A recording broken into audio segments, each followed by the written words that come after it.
Subscribe करें और bell दबाएं ताकि कोई खबर रह न जाए।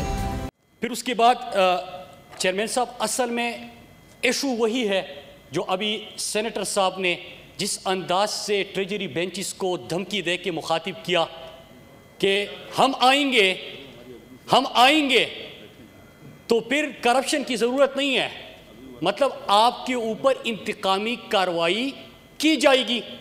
और ये पानामा की जजमेंट है चेयरमैन साहब, पानामा की जजमेंट मैं लेके आया हूँ और इसी में यही जिक्र है कि किस अंदाज से इन्होंने नैब को, पाकिस्तान के पार्लियामेंट को, ACCP को, FBR को, नेशनल असम्बली को, इनको अपनी मर्जी से लोगों के खिलाफ भी इस्तेमाल किया और अपनी करप्शन की दिफा के लिए भी इस्तेमाल किया। चेयरमैन साहब, यहां पे ये बात हो रही है कि मीडिया में लोगों के करप्शन के केसेस जब आते हैं उसके ऊपर बात होती है, पगड़ियां उछाली जाती है। जनाबी चेयरमैन साहब, मैं आपके सामने चंद जो UN, IMF, world bank, world economic forum, transparency international, इन्होंने जो कहा है मैं आपके सामने वो दस्तावेज रखना चाहता हूं और मैं इस हाउस में भी वो पेश कर दूंगा। उसमें क्या कहा गया है कि दुनिया के अंदर जमहूरियत नाम है ट्रांसपेरेंसी का, जमहूरियत नाम है अकाउंटेबिलिटी का, और बेहतरीन जमहूरियत के लिए मीडिया का होना ज़रूरी है। और वो नज़र रखते हैं हुकूमत के ऊपर, वो नज़र रखते हैं पॉलिटिशियंस के ऊपर, वो नज़र रखते हैं करप्शन के ऊपर। और दुनिया के अंदर तारीख गवाह है जनाबी चेयरमैन कि जब भी मीडिया ने कोई स्टोरी ब्रेक की है तो मैं आपके चेयरमैन साहब, मैं कोई गलत जी सेनेटर रुबीना खालिद, प्लीज क्यों इंटरफेयर करती हैं आप? टाइम आप जाया कर रही हैं उसका, प्लीज मेहरबानी करें जी। चेयरमैन साहब, ये पानामा पेपर्स के बाद जो हालात थे, पहली बात ये कि क्या पानामा पेपर पाकिस्तान के नैब ने कोई प्रेस रिलीज जारी किया? क्या पानामा पेपर्स जी प्लीज केशु भाई जी, मुराद साहब जी क्या ऐसी माहौल ना पैदा करें आप हाउस के लिए। मुराद साहब मास्क पहन ले जी। स्पीच में किसी ने मास्क नहीं पहना था। नहीं पहन ले, कोई बात नहीं जी। चेयरमैन साहब, बड़ी मेहरबानी जी, उनका बड़ा केयर करते हैं, ख्याल रखते हैं, उनको एहसास है, ठीक है, तो मैं शुक्रिया अदा करता हूं उनका। चेयरमैन साहब, पानामा पेपर्स पाकिस्तान के किसी मीडिया हाउस ने लीक नहीं किया था। पानामा पेपर्स किसी नैब के प्रेस रिलीज से दुनिया को खबर नहीं चली थी। लेकिन पानामा पेपर्स आने के बाद क्या हुआ चेयरमैन साहब? आइसलैंड का प्राइम मिनिस्टर रिजाइन कर लेता है, यूक्रेन से रिजाइन हो जाता है, फीफा का जो कमेटी का सरबराह था वो रिजाइन कर लेता है, ट्रांसपेरेंसी इंटरनेशनल के एक मुल्क के सरबराह रिजाइन करते हैं, 2-3 और मिनिस्टर इसके बाद रिजाइन कर लेते हैं। और पाकिस्तान के अंदर क्या होता है चेयरमैन साहब? क्या नैब ने कहा था या हुकूमत ने या इमरान खान के किसी तर्जुमान ने कहा था कि जब इल्म हुआ कि पानामा पेपर्स आ रहे तो उससे पहले आप एक इंटरव्यू ऑर्गेनाइज करें और उसमें कहे कि अल्हम्दुलिल्लाह हमारे हैं? आप कहे कि हमारी लंदन, तो क्या पाकिस्तान में भी कोई जायदाद नहीं है? आप पार्लियामेंट हाउस आए, आपने कहा कि हुजूर ये है वो जराए, और जब जराए का पूछा गया तो बिल्कुल इसी किस्म की बात की गई, असासे आमदन से ज्यादा है तो तुम्हें क्या? जब सुप्रीम कोर्ट पहुंचे, मौका मिला कि ये तमाम बाहर की जायदादों का जिक्र आया है, आप इसके हवाले से बताए कि ये पैसा कहां से आया, तो चेयरमैन साहब होता क्या है? कतरी खत आ जाता है, कैलेबरी फॉन्ट सब ने सुना होगा, आप जालसाजी के मुर्तकिब हो जाते हैं, JIT बनती है, मौका दिया जाता है। लेकिन हमारे यहां जवाब क्या होते हैं चेयरमैन साहब? जवाब ये होते हैं कि आपके बच्चों के ऊपर जमीन तंग कर देंगे, हमने हमेशा यहां पे रहना है, नैब की क्या मजाल? ये होते कौन है हमसे सवाल पूछने वाले? चट्टी का दूध याद दिला देंगे। पर काट देंगे लोहे के चन्ने। ये बयानात दिए जाते हैं चेयरमैन साहब। ये नहीं कहा जाता कि हक हलाल की कमाई है और ये लीजिए जराए। चेयरमैन साहब उसके बाद क्या होता है कि अदालत का फैसला आता है। अभी अदालत का जिक्र किया गया। अदालत के फैसले में कहा जाता है कि सादिक और अमीन नहीं, करप्शन साबित हो जाती है, असासों की तफसीलात सामने आ चुके होते हैं, मनी ट्रेल नहीं होता, एक्सपोज हो जाते हैं, सजा सुनाई जाती है चेयरमैन साहब। लेकिन फिर उसके बाद क्या होता है? अदालतों को आप निशाना बना देते हो, उसके ऊपर बात करते हैं। अब जरा इन केसेस के ऊपर आते हैं चेयरमैन साहब। ये लंदन की जायदादों के हवाले से कोई नया इंकिशाफ नहीं हुआ था।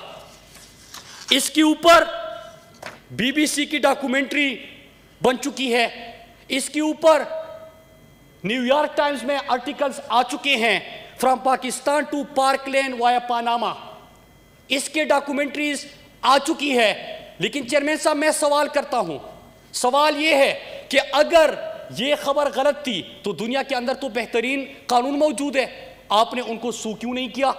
अगर यह खबर गलत थी तो कैपिटलिज्म एक्यूलीज हील, उसमें आपकी करप्शन के ऊपर पूरा चैप्टर लिखा जाता है और इन जायदादों का जिक्र होता है। बल्कि यह भी बताया जाता है चेयरमैन साहब कि कौन से मंसूबों में कितने मिलियन डॉलर्स आपने लूटे और बाहर ये जायदादें बनाई। चेयरमैन साहब उनको तो न सू किया गया, न उनके ऊपर सवाल हुआ, न कोई बात हुई। दुनिया की डेमोक्रेसीज के अंदर तो यह होता है कि मीडिया अपना काम करता है, वो नजर रखता है, बदबूदानी नजर आती है, स्टोरी आती है, उसका एहतिसाब होता है, लोग रिजाइन कर जाते हैं या उसके ऊपर केसेस चलते हैं, कन्वेक्ट भी हो जाते हैं, फिर भी यहां पे गम लेके आते हैं। चेयरमैन साहब दूसरी चीज, यहां पे हमारे जो साथी बैठे हुए हैं, ये फेक अकाउंट्स का केस जो है, फेक अकाउंट्स के ऊपर पूरी जेआईटी है। क्या यह केस इमरान खान ने बनाया था? क्या पिछले गवर्नमेंट के इंटीरियर मिनिस्टर के बयानात आपको याद नहीं? क्या उन्होंने इसके ऊपर पूरी तफसीलात कौम के सामने नहीं रखे? क्या उस वक्त इसके ऊपर बात नहीं हुई? लेकिन यह छोड़िए चेयरमैन साहब, न्यूयॉर्क टाइम्स में जनवरी 9, 1998 को आर्टिकल आता है और मैं लेके आया हूं चेयरमैन साहब। उसमें जिक्र होता है कि किस अंदाज से बाहर जायदादें बनाई जा रही है। स्विस अकाउंट्स का जिक्र है, सिरे महल का जिक्र है, हेलीकॉप्टर केस का जिक्र है, जहाजों की डीलिंग का जिक्र है, गोल्ड के हवाले से करप्शन का जिक्र है, पाकिस्तान के अंदर होने वाले जो उस वक्त की हुकूमत थी और मंसूबे थे उसके करप्शन का जिक्र है। एक एक चीज उन्होंने लिखी और उन्होंने ये भी लिखा कि कितने हजार सफात के डॉक्यूमेंट्स हमारे पास है और चैलेंज करे। नहीं चैलेंज किया गया। कैपिटलिज्म एक्यूलीज हील का मैंने हवाला दिया, इसके हवाले से इनके ऊपर भी पूरा चैप्टर लिखा गया और ये पूरी करप्शन की दास्तान लिखी गई। मैं वो बात नहीं कर रहा, लेकिन कैपिटलिज्म एक्यूलीज हील पेज 78 से 82 पे आप पढ़ लीजिएगा। उसमें यह लिखा जाता है एक पार्टी के शरीक चेयरमैन के हवाले से कि किस तरह जब हुकूमत पहली बनी मुहतरमा की तो उसमें कौन कौन से मंसूबे में करप्शन की गई और मिस्टर 5% उसको करार दिया गया। मैं नहीं कह रहा, कैपिटलिज्म एक्यूलीज हील में राइटर कह रहे हैं। मैंने नहीं कहा, मैंने नाम भी नहीं लिया, मैंने नाम नहीं लिया। फिर जी तशरीफ रखें तंगी साहब, तशरीफ जी मुराद सईद साहब। जी मुराद जी चेयरमैन साहब, जी चेयरमैन साहब, ठीक है जी, तशरीफ रखें जी मुराद साहब। जी चेयरमैन साहब, मैं आप तो मैटर ही नहीं करते मैं आपसे क्या बात करूं। चेयरमैन साहब, कैपिटलिज्म एक्यूलीज हील में मैं पेज नंबर भी बता रहा हूं और मैं जिक्र नहीं कर रहा, मैंने नाम भी नहीं दिया कि मुहतरमा की हुकूमत बनी, पहले मंसूबे जो प्रोजेक्ट्स आए उसमें कमीशन जो लिया तो 5% करार दिए। फिर उसके बाद इन्वेस्टमेंट मिनिस्टर बने तो मिस्टर 100% तक वो गए और मिस्टर 100% करार देते हैं। और वो तमाम असासे जिनका न्यूयॉर्क टाइम्स के आर्टिकल में जिक्र था वो कैपिटलिज्म एक्यूलिस हील में उसका जिक्र है, वो बीबीसी में उसका जिक्र है, वो गार्डियन में उसका जिक्र है। ये तमाम आर्टिकल्स मैं सामने लेके आया हूं, मैं किसी के ऊपर इल्जाम नहीं लगा रहा। लेकिन फेक अकाउंट्स की जेआईटी भी बनती है। चेयरमैन साहब, आप क्या सुनते हैं? हमें यह सुनने को मिलता है कि नैब की ये मजाल, उनके साहबजादे आके कहते हैं कि ये होते कौन है मुझसे सवाल पूछने वाले। और वो फेक अकाउंट्स में जेआईटी में क्या था चेयरमैन साहब? यहां पे ये बात होनी चाहिए कि सिंध की तरक्की का जो पैसा था, जो कौम के ऊपर लगना था, अवाम के ऊपर लगना था, वो किस तरह फेक अकाउंट्स की नजर बना और पाकिस्तान से मनी लॉन्ड्रिंग होकर बाहर गया।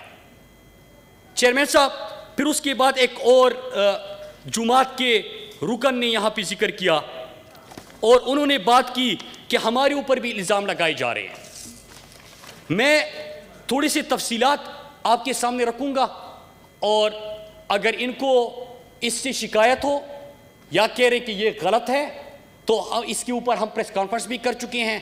जाहिर सी बात है कि नैब का सवालनामा तो आपको मिलता है, बारहा आप इनकार करते हैं, जवाब देने की बजाय आप धमकाते हैं। मैं वो चीज़ें सामने रखता हूं कि चेयरमैन साहब क्या इसके बाद सवाल नहीं होना चाहिए? सवाल ये पूछे गए कि आपके ये असासों की तफसीलात है। चेयरमैन साहब, उन्होंने कहा ना कि कागज़ दिखाए, मैं कागज़ सारे लेके आया हूं। और पाकिस्तान के पूरे पाकिस्तान के अंदर दुकानें, मार्केटें, घर, फार्म हाउसेस। सब्सक्राइब करें और बेल दबाएं ताकि कोई खबर रह न जाए।